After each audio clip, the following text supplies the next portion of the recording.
The rain poured relentlessly, drenching everything. The streets, the empty taxi stand, and Daniel Chase, who stood motionless in his once perfect tuxedo, now soaked and clinging to his trembling frame.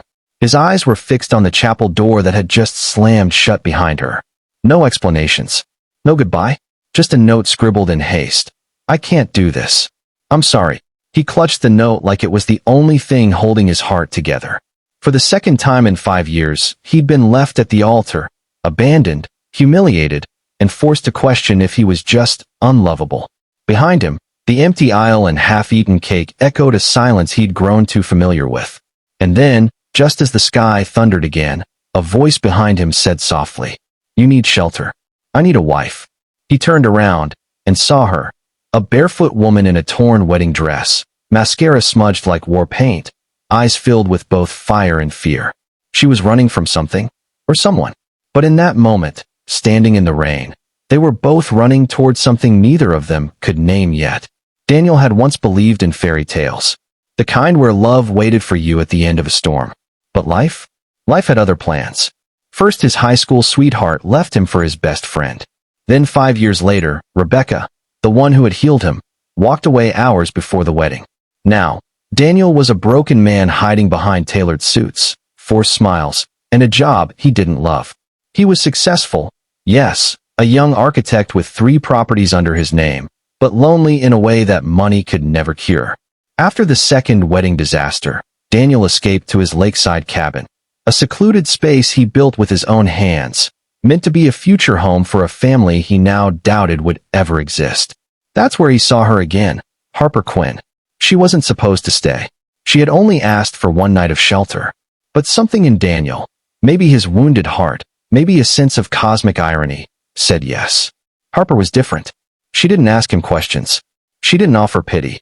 She simply sat across the fireplace in his oversized hoodie, drying her ruined dress, sipping hot tea, and silently crying when she thought he wasn't looking. But Daniel saw her, not just with his eyes, but with the ache of someone who knew that kind of pain. And she saw him too, a man who looked whole on the outside, but whose eyes carried wreckage. The days passed slowly, quietly, gently. She told him bits and pieces, that she had run from a man who treated love like ownership, that she had walked away from a life filled with luxury but devoid of dignity. I don't know who I am anymore, Harper admitted one night, curled on the porch swing. Daniel looked out at the still lake and whispered, "Me neither."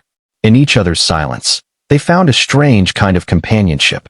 No expectations, no demands, just presence. And for 2 lost souls, that was enough. One morning, Harper stepped into the sunroom and found Daniel working on sketches. His eyes were tired but focused, drawing lines like he was putting his soul back together through blueprints. "You build things," she said, watching his hands. "Sometimes," he replied. "But lately, I just repair what's broken." She stared at the paper. "Do you think people can be repaired too?" Daniel paused, then nodded slowly. "But not like buildings.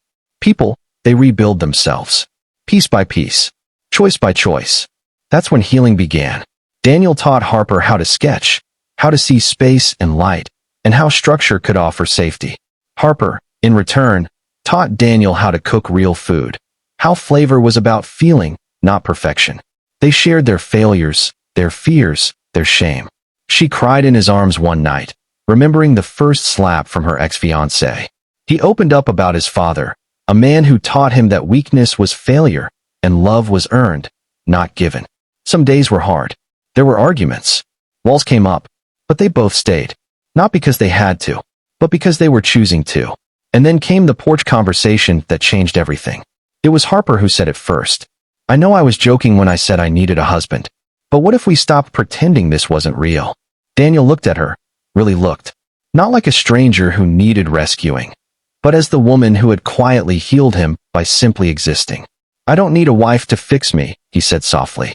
"But I think I want to become the kind of man you'd choose." Harper smiled, teary-eyed and unguarded. "You already are." 6 months later, there was no church, no grand ceremony, just Daniel and Harper barefoot by the lake, exchanging handwritten vows on a Tuesday morning with pancakes and sunlight. They weren't perfect. They were still healing. But they had learned that love wasn't about saving someone. It was about seeing them. and choosing to stay. Again, and again, and again. Lightbulb moral of the story.